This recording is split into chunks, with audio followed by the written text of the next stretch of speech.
பிப்ரவரி 16 மதுரையில் திராவிடர் பெரியார் கழகம் நடத்தும் சாதி மறுப்பாளர்கள் சங்கமம். தலைமை திராவிடர் பெரியார் கழக தலைவர் மாப்பா மணியப்பன். இடம் சோகோ வரக்கடலை கேகே நகர் மதுரை. நேரம் மாலை 5 மணி. சாதி மறுப்பாளர்களை சாதிக்கு எதிராக ஒன்றிணைவோம். இந்திய கூட்டணி தமிழ்நாட்டில் ஃபுல் ஸ்வீப் 40க்கு 40 வாங்கிச்சு 2024. 40 சீட்டு போனது கூட இவங்களுக்கு வருத்தம் இல்லை. 40 பேர் போய் கேண்டீனில் டீ வடை சாப்பிட போகிறீங்களா அப்படின்னு காமெடி பண்ணிட்டு இருந்தானுங்க. கடந்த 3 நாளாக நாடாளுமன்றத்தில் நடக்கிறதெல்லாம் பார்த்துட்டு சங்கியை கண்ணில் ஜலம் வச்சாங்களோ இல்லையோ, அங்கே மேலே மாமி கண்ணில் ஜலம் வச்சுண்டன். எந்த மாமி? அங்கே எத்தனை மாமி இருக்கிறாங்க கேபினெட்டில்? அது கணக்கு இருக்குது என் வேலையா?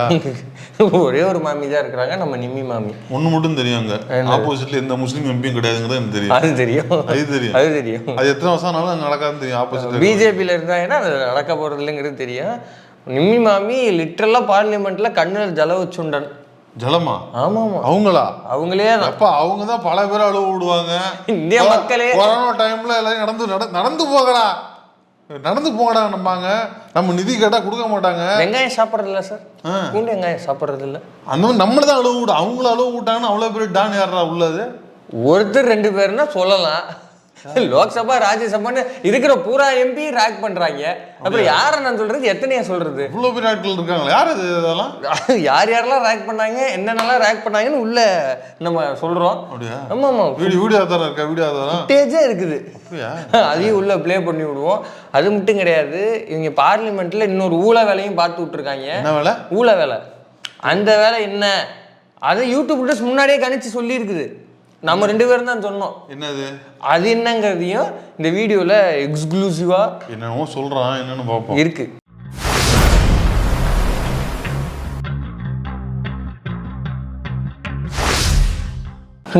நேத்து வந்து காலையில இருந்து வீடியோ அதுதான் அதுக்கு தான் வரேன். நேத்து காலையில இருந்து யூடியூப்ல இருந்து சேட்டலைட் மீடியா வரைக்கும் பத்திரகாளியாக மாறிய நிர்மலா சீதாராமன் கோவப்பட்ட. அப்படி நம்ம இந்தியன் பாலிடிக்ஸ், ஸ்டேட் பாலிடிக்ஸ் ஃபுல்லா இன்வால்வ் ஆகுறதுனால இன்னும் நேஷனல் பாலிடிக்ஸ் கவனிக்க முடியல. தமிழ்நாடு பார்டர் தாண்ட விட மாட்டேங்கிறாங்க. ஆமா, ஏன்னா நம்மளுக்கு கரெக்டா இருக்குதா, நம்ம இதை அனலைஸ் பண்றது நமக்கு சரியா இருக்கு டைம். அதனால நேஷனல் பாலிடிக்ஸ் பார்க்கல. என்ன ஆச்சு, என்னவா அது நீங்களே பாருங்க. நான் உங்களுக்கு தான் பதில் சொல்றேன். நான் உட்கார்ந்து அமைதியை கேட்க வேண்டியது உங்க கடமை. அவ்வளவு கோவம் வந்ததுன்னா தமிழ்ல நான் சொல்றேன் உங்களுக்கு. Sir, with your permission, I want to say this in Tamil because there's a member who thinks I'm saying things which are not related. I will say it. இப்போ உங்க ஆவேசமா கோவப்பட்டு டேப்லெட் சாப்பிட மாட்டாங்களா? எதுவும் தெரியல. இப்போ ஆவேசமா பேசுறத பார்த்தா ஆவேசமா இல்ல, கத்துறாங்களே. எப்படியா இப்போ இதை பார்க்கும்போது உங்களுக்கு என்ன தோணுது? ஏதோ ஆப்போசிஷன்ல இருக்கவங்க எல்லாம் கதிகலங்க வச்சுட்டாங்க, பாயிண்ட் இல்லாம எல்லாம் திக்குமுக்க ஆடுறாங்க, அப்படிலாம் தோணுதா? எனக்கு அப்படி தோணுது. எனக்கு அப்படி தோணல. மாமி இதுக்கு போய் பசங்க போறாங்க, அப்ப என்ன பிரச்சனை? ஏன் பிபி சூரிய ஏறி போச்சா? பக்கத்து அசிஸ்டன்ட் யாரும் இல்லையா, டேப்லெட் கொடுக்க மாட்டாங்கன்னு தோணுது. இல்லை நம்ம இதெல்லாம் வந்து சேட்டலைட் சேனல்லாம் வந்து கோவப்பட்டு கர்ஜித்த அந்த ரேஞ்சுக்கு பில்டப் ஒன்றும் கிடையாது. நீங்கள் சொன்ன மாதிரி நம்ம பதட்டத்தில் கத்திட்டு இருக்கிறாங்க. ஆமா, ஏன் அப்படி டென்ஷன்? தமிழ்ல கத்துறாங்களே எதுவும்? அது ஹிந்தியில நடக்கிற சபை தான், ஹிந்தி சபை தானே அது. நம்மதான் ஆப்போசிட்ல ஏன் தமிழ்ல பேசுறாங்க? அங்க போய் அவ்வளவு தமிழ் போட்டுறா இவங்களுக்கு தமிழ் மொழிக்கு 10 வருஷம் ஒதுக்கிற லட்சணம் தான் நமக்கு தெரியுமே. அப்படியே தமிழ்ல ஆப்போசிட்ல எதிரிகள் தமிழ்ல பேசுறாங்க. ஆமா, நான் வேற யாரும் இல்ல, திருச்சி சிவா அவருதான். அவரா? ஆமா, அவரு கொஞ்சம் அவர் அந்த மாதிரிலாம் பேச மாட்டாரு. அவர் ராக்லாம் பண்ணல, அவர் டீசெண்டா கேள்விதாங்க. அவர் அந்த மாதிரி யாரையும் அப்படி தூண்டி விட்டுலாம் கோவப்படுத்த மாட்டாப்லையா, தெளிவா பாயிண்டா ஃபேக்சுவலா பேசுவாப்லையா. பாஜகங்களுக்கு உண்மை சொன்னா பிடிக்குமா? அது சிரமம் தான், கோவம் தானே வரும். அப்புறம் திருச்சி சிவா உண்மையை சொல்லிட்டாப்புல டென்ஷன் ஆயிட்டாங்க. ஆமா, அவர் ஒன்றும் இல்லைங்க, மெட்ரோவுக்கு பணம் கொடுக்கறது இல்லை.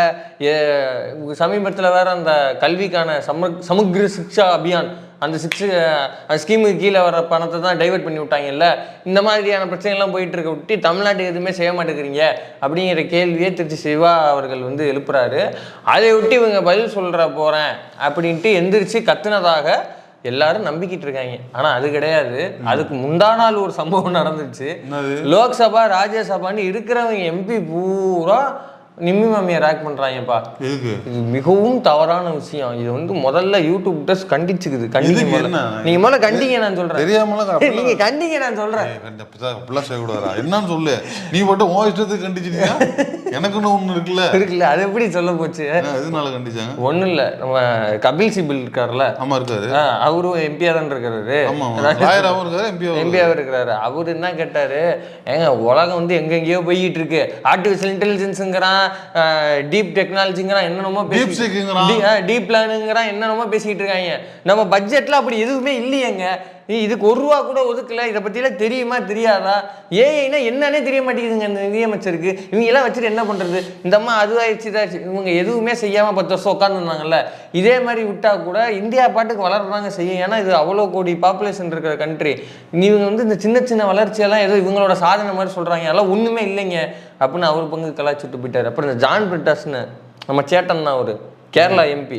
ஆமாமா, கண்ணாடிலாம் போட்டு அப்பப்போ கலாய்ச்சி விடுவாரு, கிளிப்லாம் பார்த்துருப்பீங்க. அவரு பங்குக்கு அவரு என்னங்க இதெல்லாம் பட்ஜெட்டாங்க, இது ஏதாவது தேருமா, இது ஏதாவது உருப்பிடுறதுக்கு வழியாது. இது ஒண்ணுமே இல்லை. பணம் வந்து எவ்வளவு பணவீக்கம் போய்கிட்டு இருக்கு, டாலருக்கு எதிரான இந்திய மதிப்பு அகல பாதாளத்துல இல்லை, அது அதுக்கும் கீழே போய்கிட்டு இருக்கு. நம்ம கண்டனம் தெரிவிக்க என்ன இருக்குன்னு கேட்குறேன். சரி வரேன் நான். இவ்வளவு வீக்கா போய்கிட்டு இருக்கேன். இதை பத்தி இந்த அம்மாட்ட கேட்டோம்னா ரூபாய் ஒன்றும் வீழல, டாலர் ரொம்ப ஸ்ட்ராங்கா இருக்கு. எப்படி ரூபாய் வீழல, டாலர் ரொம்ப ஸ்ட்ராங்கா இருக்கு. ₹100 கொண்டு வந்து இறக்காம விட மாட்டீங்களா? இதை டாலர் வந்து ₹100 ஆக்க விட மாட்டீங்க ஐயா. அமெரிக்கால உள்ளவங்களும் நல்ல சந்தோஷமா இருப்பாயா, இங்க நாங்க தான் கஷ்டப்படுறோம். சந்தோஷம் வந்து எனக்கு ஒரு சொந்தக்காரனோ இல்லை எங்க அப்பா அம்மாவோ எங்க அண்ணன் தங்கச்சி யாராவது அமெரிக்கால இருந்தா நான் ரொம்ப சந்தோஷப்படுவேன்.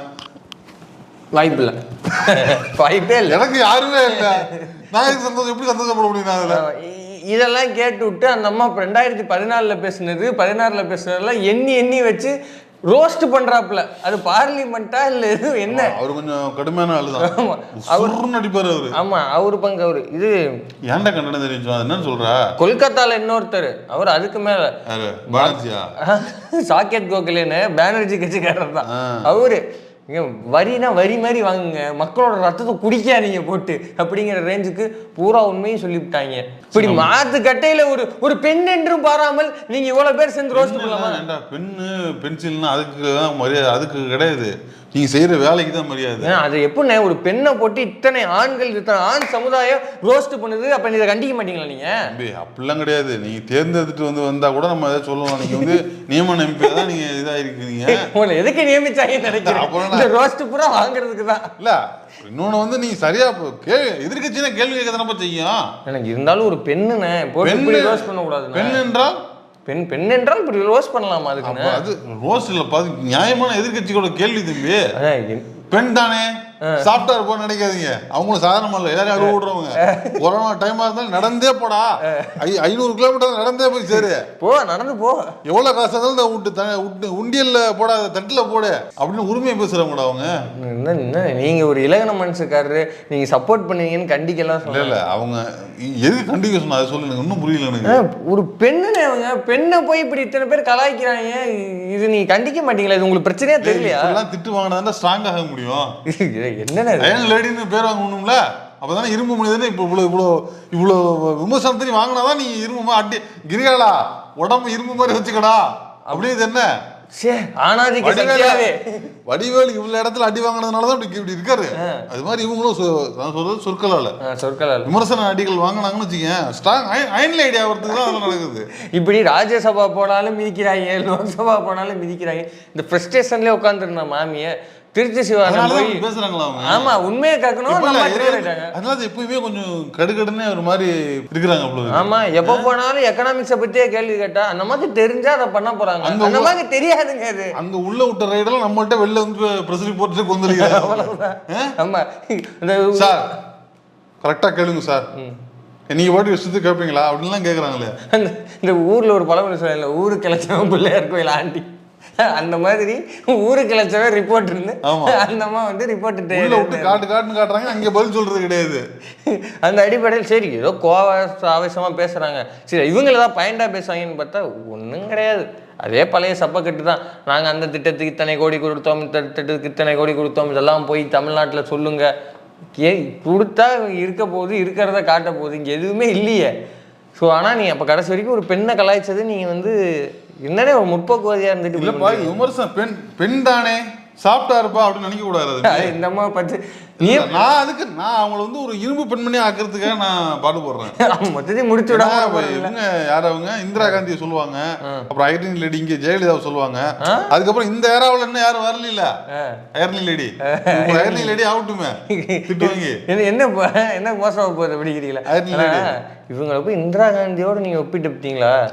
பெண் தானே நீ சொன்னீங்களா, அந்த பெண் தானே அந்த லிஸ்ட்ல ஒரு மனசாட்சி வேணாமா? பஸ் சரி, இப்போ இந்த வகையில் எல்லாத்துலயும் பெஸ்ட் சினாரியோ ஒஸ்ட் சினாரியோ இருக்கும். அந்த மாதிரி இதில் வச்சு ஒஸ்ட் சினாரியோ. சரி, அந்த வகையில் அடுத்து வந்து இவங்க பார்லிமெண்ட்ல பண்ண இன்னொரு ஊழ வேலை. ஏற்கனவே நம்ம அந்த ஊழ வேலைன்னா என்னடா தப்பான வேலை, நம்ம இருக்கிறதுலேயும் ஒஸ்ட் பிஹேவியர். ஓகே, என்ன பண்ணாங்க? ஒன்றும் இல்லை, நம்ம ஏற்கனவே இந்த திருப்பரங்குன்றம் மேட்ரப்பே நம்ம சொன்னோம். இவங்க வந்து இந்த நேரத்துக்கு இந்த மலையை பற்றி பிரச்சனை கொண்டு வர்றது வெறுமனை இவங்க கோயிலை காப்பாற்றணுன்ற எண்ணம்லாம் கிடையாது. இப்போ வக்ஃபு வாரிய திருத்த மசோதா வருது, அதை எப்படியாவது உழைப்பி ஒண்ணுங்கிறதுக்காக தான் இந்த வேலையை செய்கிறாங்கன்னு நம்ம சொன்னோம். அதுதான் இவங்களோட வேலை. இதை நம்ம சொன்னோமா? இப்போ அந்த இடத்துக்கு தான் வந்து நின்றுருக்காங்க.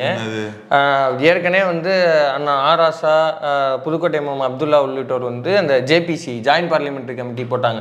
ஜாயின்ட் பார்லி கமிட்டினா ஒன்றும் கிடையாது, அது ஒரு சின்ன பார்லிமெண்ட் மாதிரி. அதுலேயே ஆளுங்கட்சி ஆட்களும் இருப்பார்கள், எதிர்கட்சி ஆட்களும் இருப்பார்கள். ஏன்னா ஆளுங்கட்சி ஆட்கள் கொஞ்சம் அதிகமாக இருப்பாங்க.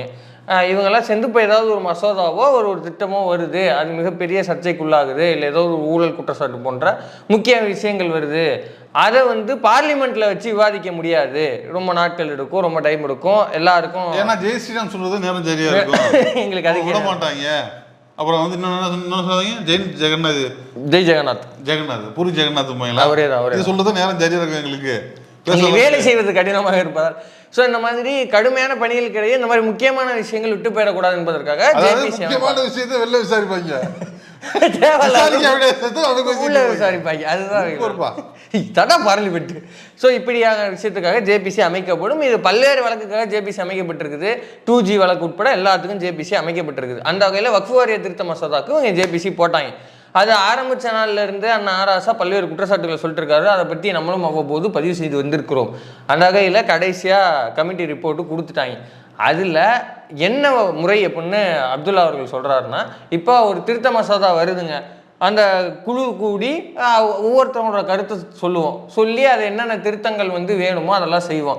இல்லை அதை ஏற்றுக்க முடியாது, ஆளுங்கட்சி விரும்புகிற அதே திருத்தம் தான் இருக்க போகுது அப்படின்னா அதை எதிர்க்கிற எதிர்கட்சிகள் இன்ன காரணத்துக்காக நாங்கள் இந்த மசோதாவை எதிர்க்கிறோம், இன்ன காரணத்துக்காக இதை நாங்கள் வேண்டாம்னு சொல்கிறோம் அப்படின்னு காரணத்தை பட்டியலிட்டு எங்களுடைய மறுப்பு கருத்தை நாங்கள் வந்து சொல்லுவோம். அதுக்கு டிசன்ட் நோட்டுன்னு பேர்.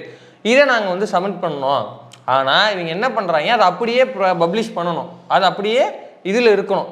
என்னைக்கு எடுத்து பார்த்தாலும் 2Gக்கு அண்ணன் ஆராசா சொன்ன டிசன்ட் நோட் என்ன, திமுக எம்பிக்கள் சொன்ன டிசன்ட் நோட் என்ன, காங்கிரஸ் எம்பிக்கள் சொன்ன டிசன்ட் நோட் என்ன அப்படிங்கிறது இன்னைக்கு நம்ம பார்த்தோம்னா இருக்கும். அது என்னைக்குமே இருக்கணும். அது வந்து ஒரு தரவு, இது ஒரு பதிவு வரலாற்று பதிவு மாதிரி ரிஜிஸ்டர்.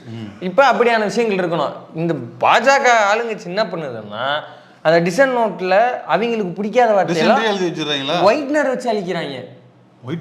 ஒயிட்னர் இது கிளாஸ் ரூம்ல வேணா வாத்தியார் பயில சும்மா வச்சு அடிக்கிறது. அது இல்ல அப்படி ஃப்ராடுத்தனம் பண்றதா இருந்தா ஒரு அது ஒரு டெக்னிக்கல் வேணாமா? ஒரு டிஜிட்டல்ல ஃப்ராட் பண்ண முடியும், அது கூட தெரியாதா? இது பார்லிமெண்ட்ல பண்ணிருக்காங்க. ஒயிட்னர் வச்சு அழிச்சிருக்காங்க. மெனக்கிட்டு உட்காந்து அப்துல்லா எழுதுனது, ஆராசா எழுதுன டிசன்ட் நோட் எல்லாம் உட்காந்து வரியை படிச்சு தேடி எது வேணாமோ அதை அழிச்சிருக்கிறானுங்க. பரீட்சையில மிட்டம் டெஸ்ட் எழுதுற மாதிரி எழுதுறீங்க. இதில் இந்திரா அண்ணன் வந்து ஒரு பேட்டி எடுத்திருக்கிறாரு. வாய்ப்பு இருக்கிறவங்க பேரலையில் அதுவும் பாருங்கள். அப்துல்லா எம்பி அவர்கள் வந்து பேட்டி கொடுத்துருக்காரு. அதில் தான் அவர் இந்த விஷயங்கள்லாம் ஜேபிசி எப்படி இயங்கும், இதோட வேலைகள் என்ன, டிசன்ட் நோட் என்ன இருக்குது அப்படிங்கெல்லாம் ஒரு பதிவு பண்ணியிருக்காப்புல. அது வாய்ப்பு இருக்கிறவங்க பாருங்கள். அதில் வந்து இந்திரா அண்ணன் சொல்கிறார், அண்ணா இந்த மாதிரி பரீட்சையிலேயே ஒயிட்னர் யூஸ் பண்ணக்கூடாதுன்னு இப்போ சொல்லியிருக்காங்க, உங்கள் டிசன்ட் நோட்டில் ஒயிட்னர் வச்சு அழிச்சிருக்காங்களே, இதை எப்படின்னே பார்க்குறீங்க அப்படின்னு. இது எப்படி பார்க்குறது? இது பார்லிமெண்ட்டா இல்லை இது என்னது? இப்போ நம்ம ஏதாவது வீடியோவில் ஒரு சில வார்த்தைகள் கோபத்தில் ஒரு ஃப்ளோவில் சொல்லிட்டோம்னா பார்லிமெண்ட்ரி வேர்டா பேசுங்க, அன்பார்லிமெண்ட்ரியா பேசக்கூடாது அப்படிம்பாங்க. சீமான்கிற பார்லிமெண்டா இது இல்லை, இது பார்லிமெண்ட்டான்னு கேட்குறேன். ஏன்னா ஒரு ஜேபிசிங்கிறது ஒரு முக்கியமான பிரச்சனையை விவாதிக்கிறதுக்கு, ஒரு முக்கிய பிரச்சனைகள் இது பண்ணுறதுக்கு அமைக்கப்படுற ஒரு விஷயம். அதுலேயே இதில் யோசிச்சு பாருங்க, எதிர்கட்சிகளோட அதிகாரமும் இருக்குது. இருக்கிறப்பயே இவங்க இவ்வளோ ஊழ வேலை பார்க்குறாங்கன்னா, அப்போ வெறுமனே இவங்க அரசு இயந்திரமா இருக்கிறப்ப என்னென்ன வேலை பார்ப்பாங்க, எவ்வளோ விஷயங்களை அதானிக்கு எழுதி கொடுப்பாங்க. இல்லைப்பா, அது அவங்களுக்கு இன்ட்ரெஸ்ட் உள்ள டாப்பிக்கா இல்லையா? அது மூத்திரம் வேணுமா வேணாமா, கோமியம் வேணுமா வேணாமா, சாணம் வேணுமா, மசூதிகள் நல்லா இருக்கணும்லாம் எழுதுனா எப்படி நான் அதை ஏத்துக்கிறது? அவங்க ஏத்துக்குவாங்க. அவங்க கொள்கைக்கு எதிரானது இல்ல. அவங்க கொள்கையில போய் ஏதாவது ஒண்ணு நீங்க வந்து விவாதம் பண்ணீங்கன்னா அவங்க வந்து வருவாங்க. இதெல்லாம் அன்வான்டடு, மக்களுக்கு எதுக்குங்க தேவையே இல்லைங்கிற. இப்போ அதில் ஒரு முக்கியமான விஷயங்கள் சொல்கிறார். நம்ம ஏற்கனவே போன வீடியோவில் சொல்லியிருந்தோம், அண்ணா ஆர்எஸ் அவர்களும் ஒரு எக்ஸ்க்ளூசிவ் ப்ரெஸ் மீட் கூப்பிட்டு இதை பற்றி பேசியிருந்தார். 1995 நினைக்கிறேன், 95 மற்றும் 2013 ஆண்டுகளில் வக்ஃபு வாரியத்தை இன்னும் வலிமைப்படுத்தணும். ஏன்னா எப்படி அறநிலையத்துறைக்கு பலாயிரம் கோடி ரூபாய்க்கு சொத்து இருக்குதோ, அதே போல் வக்ஃபு வாரியத்துக்கும் இந்தியா முழுக்க பல்வேறு இடங்களில் பலாயிரம் கோடிக்கு சொத்து இருக்குது. இப்போ இது எல்லாத்தையும் சரியாக முறையாக நிர்வகிக்க வேண்டும் அப்படின்னா அந்த வக்ஃபு வாரியத்துக்கு ஒரு பவர் இருக்கணும், ஒரு வலிமை இருக்கணும். அதை ஸ்ட்ரென்தன் பண்ணுவதற்காக இந்த 2 வருடங்கள்லையும் அந்த சட்ட திருத்தங்கள் ஸ்ட்ரென்தன் பண்ணுவதற்காக கொடுக்கப்பட்டது. இந்த 2 வருஷத்தில் அவங்க பண்ண சட்ட திருத்தத்தை கேன்சல் பண்ணால் கண்டுபிடிச்சிருவாங்க ஓப்பனா அப்படிங்கிறதுக்காக புது சட்ட திருத்தம் 2025ங்கிற பேரில் இவங்க அந்த வலிமை இலக்க செய்கிற வேலையை செஞ்சுக்கிட்டு இருக்காங்கிற குற்றச்சாட்டை வச்சாரு. அண்ணன் அப்துல்லா அவர்களும் இதே தான் பதிவு பண்ணியிருக்கிறாரு. இது சமூக அமைப்பை சீர்குலைக்கும் மற்றும் அரசியலமைப்புக்கு எதிரானது அப்படிங்கிறத அவர் பதிவு பண்ணியிருக்காரு. லிட்ரலாக இந்த ஸ்டேட்மெண்ட்டை ஒயிட்னரை போட்டு அழிச்சு வச்சிருக்கிறாங்க. எதுக்கு இந்த வேலை பார்க்குறேன், எதுக்கு இந்த வேலை பார்க்குறேன்னு கேட்குறேன். இதுக்கு மொத்தமாக எழுதி விட்டு போ நீயே. அதுக்கு தானே வந்திருக்கேன் தம்பி, கஷ்டப்பட்டு இன்னும் பிளாட்டா இருக்கா? ஆட்சி அமைச்சது அதுக்கு தானே. நீ முஸ்லீம்களுக்கு ஆதரவாலாம் சட்டம் கொண்டு வந்துருவியா? செய்யலாமா? என்ன இப்படி இப்படியான ஒரு ஐயக்கேளை இதை நம்ம ஏற்கனவே சொன்னோம். திருப்பரங்குன்றம் மேட்டர் இவங்க இதுக்கு தான் கையில் எடுக்கிறாங்க.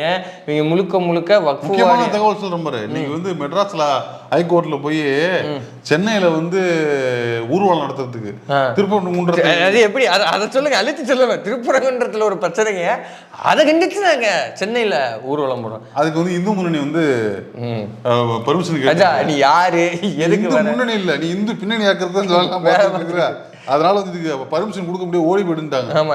இன்னொரு இடத்துல திருச்சியில பெரியார் சிலை பக்கத்துல வந்து ஒரு போராட்டம் பண்ணணும், மீட்டிங் போடணும்னு அந்த லூசு பசங்க நாம் தற்கொலைகள் இருக்காங்கல்ல, அவங்க போய் அவங்க வேற பர்மிஷன் கேட்டிருக்காங்க. ரெண்டு வேற இல்ல. அது இந்து முன்னணி, இது வீரத்தமிழர் முன்னணி, அவ்வளவுதான். இல்ல இப்ப முடியாதுப்பா, சாரி பண்ணு, உங்க ஃபேஸ் கட்டுக்கெல்லாம் பார்த்தாலே கொடுக்கணும்னு தோண மாட்டேங்குது, போயிட்டாங்க. ஸோ இப்படியாக ஒரு பார்லிமெண்ட்டுங்கிறது எவ்வளோ முக்கியத்துவம் வாய்ந்தது. அந்த பார்லிமெண்ட்லேயே இவங்க வந்து இவ்வளோ விரோதமான வேலைப்பாடுகளை பார்த்துக்கிட்டு இருக்காங்க. தொடர்ந்து இந்தியா கூட்டணியும் திமுகவும் ஸ்ட்ராங்காக பார்லிமெண்ட்டில் இதுக்கான எதிர்வாதங்களையும் எதிரான விஷயங்களையும் சட்டப்பூர்வமாக நிகழ்த்திட்டு இருக்கிறாங்க. இதை மக்களுக்கு கொண்டு போய் சேர்க்க வேண்டியது வேலை. ஏன்னா பிஜேபி செய்கிற இந்த வேலை வெறுமன அரசியலமைப்புக்கு எதிரானது மட்டும் கிடையாது, இது மக்களுடைய அமைதிக்கே எதிரானது. ஏன்னா தொடர்ந்து இவங்க வந்து நீதிமன்றத்துக்கு இது எலெக்ஷன் கமிஷனை அப்படி தான் சந்தேகத்துக்குள்ளே வச்சுருக்கிறாங்க. ஏன்னா ஓட்டர்ஸ் லிஸ்ட்டில் பல கோடி ஓட்டுகள் கூடி போச்சு அப்படின்னு போய் சொல்ல போனோம்னா வாசல்லே நிப்பாட்டி அனுப்பிடுறது. சரி கேஸ் போட்டு நீதிமன்றத்துக்கு போகலாம்னா நீதிமன்றம் அது அதுக்கு மேலே. நம்புங்கன்னா நம்புங்க, எலெக்ஷன் கமிஷன் நல்லா மிஷின் நல்லா இருக்குன்னு நம்புங்க அப்படின்னு நம்மளை நம்ப சொல்லி அனுப்புகிறாங்க. நம்பிக்கை தான் வாழ்க்கை.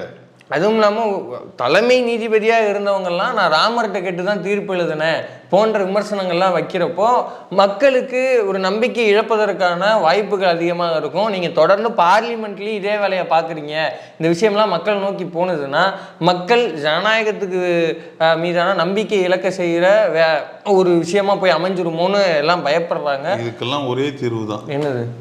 சீமான் அதிபர் ஆகணும், விட்டு வர வழி கிடையாது. என்ன விஷயம் பேசிக்கிருக்க, ஜோக் பண்ணிக்கிருக்காரு. அதான் பண்ண ஒரு வழி கிடையாது தம்பி. அவரு தான் வந்து தீக்கணும். அவரே 19ஆம் தேதி ஜெயிச்சு விட்டுருவாங்க. இதுல எதுக்கு அதிபர் இல்ல தம்பி, அதிபர் சீமான் வந்தா தம்பி நடக்குது. சீமான் வந்து தம்பி கரெக்டான ஆளு. இதுக்கு மேல சரியா வராது. சரி, இப்படியாக பார்லிமெண்ட்ல நடந்து முடிஞ்சிருக்குது. சங்கிகள் வந்து வடை சாப்பிட போனீங்களா டீ சாப்பிட போனீங்களான்னு கேட்டிருக்காங்க. அங்க லிட்டரலா சங்கிகளை தண்ணி குடிக்க வைத்துக் கொண்டிருக்கிறார்கள். இந்தியா கூட்டணியில எழுத மாட்டான். இதெல்லாம் எழுதுறதோ எடுத்து போடுறதோ. இதை பத்தி பேக்கள் விஷயம் ஏதாவது இன்டர்வியூ போட்டிருக்காங்களா? இதை பத்தி ஏதாவது பேசியிருக்காப்லையா? ஒருபோதும் பேச மாட்டாங்க. என்ன செய்து கொண்டு இருக்கிறது கேட்பாங்க.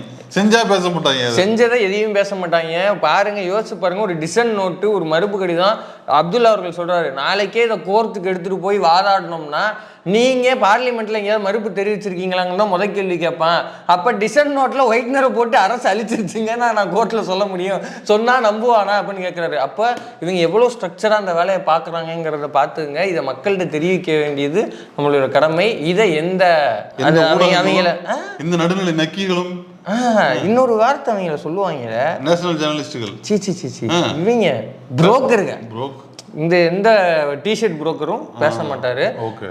இதை தெரியப்படுத்தவே இந்த நாடகம்.